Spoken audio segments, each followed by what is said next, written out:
you have to do your homework. Pickford's got all the things on, but he saved the worst penalty, which was hit right at him by a Kanji. Yeah. He didn't get close to any of the others. No. Even though he's got this so-called cheat sheet. It's just doing extra homework, actually. It looks cool, but we all know it's... Well, let's ask the goalkeeper, shall we? It's nonsense. You're harsh. But first of all... Do you think Sommer had a cheat sheet about all the England... Of course he did. He never got near any of them. First of all, I've made this point before. I don't understand the length of your list. You have... Jordan Pickford has a list of 18 penalty takers on his bottle. Well, I guarantee you, 12 of those haven't taken a penalty this season. Can I ask you about the fake right dive left? Well, it's not my water bottle, so I don't know why you're asking me. That is exactly what he did, though, didn't he? He jumped right and then dived left, and he still never stopped it. To that, to the point about that homework, most of those names on that bottle would not have taken a penalty in the last 3 seasons, right? And we've seen it. Last round, we were talking about Diego Costa for Portugal, who did not have a list. Yeah. And he says his technique is, I just go on how I feel in the moment. I look at the player, walk up, and he saves the 3 penalties. And then all of a sudden, now against England, he doesn't get it right. So each keeper has their likes, their dislikes, how they do things, and how they prefer. And this has been Jordan Pickford's, but I don't think it's any different or any better or worse than any other goalkeeper's kind of approach. So we're saying no big deal, pretty much. Yeah, I've been saying that for some time. Of course it is. And it's actually not even... It's not really in the goalie's hands. Because at the end of the day, if the technique and the pace of the ball and where you put it, if you get that right as the penalty taker, it doesn't matter if the goalie gets it. He's not getting it. Could you have done what Ivan Toney did? No. How impressive is that? Impressive's not the word. Yeah, okay.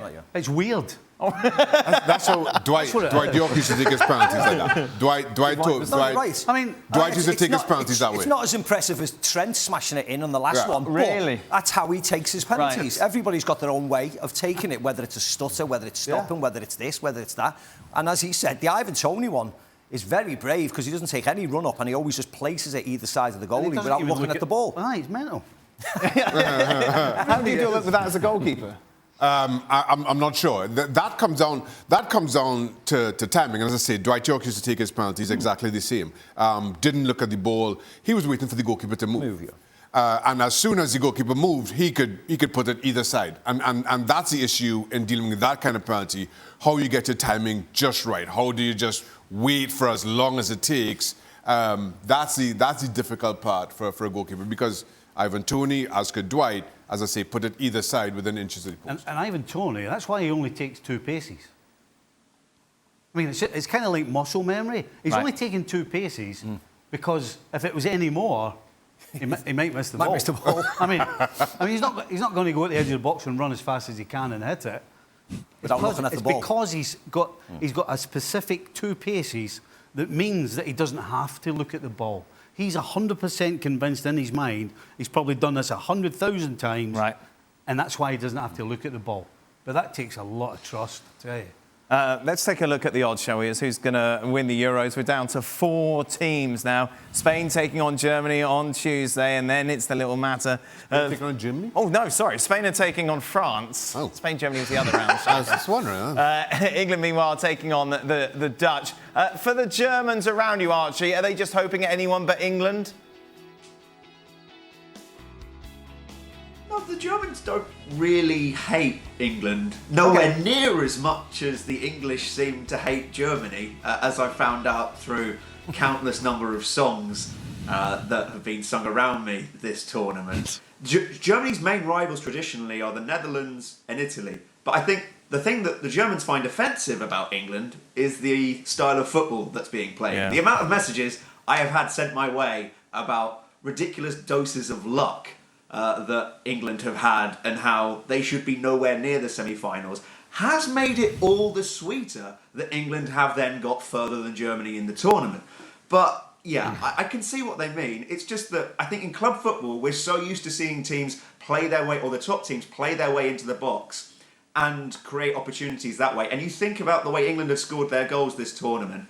A long throw with a beautiful finish. I'd say Tony Pulis football turned up to the highest volume. And then you've got 2 deflected crosses, a long-range shot, and a shanked shot, which is not exactly the most confidence-boosting way of scoring your goals, but it's working, and I'm not going to complain about the result so far. Winning is the deodorant of the game. Exactly. And that's it, Oggy, isn't it? If England all bad smells, Micah. If England, Does, mate, you're correct. if England beat the Dutch and then win in the final, Oggy, deodorant will be used perfectly because no one will care how they played.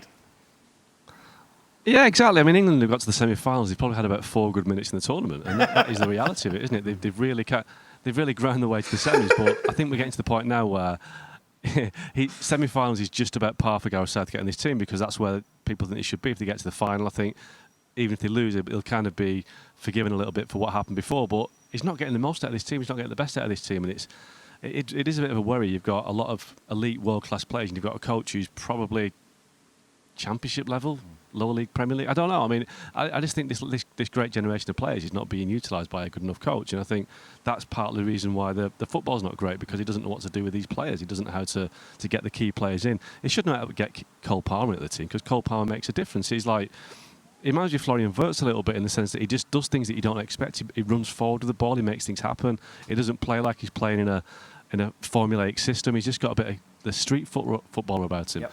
And Southgate doesn't like that. It seems he wants people that he knows what they're going to do. He knows exactly where they're going to be, and it is boring to watch. But if England win the Euros, I don't think anybody's ever going to remember that, are they? They'll say, well, they won the Euros. But at least they're playing a Dutch team that's not great. It's not the greatest Dutch team we've ever seen. But so he's got a chance to get into the final. I think the Dutch have finished 3rd in the group, and they've had a soft path to the semis. So it's all there for England. But it would be good at some point for them to play well.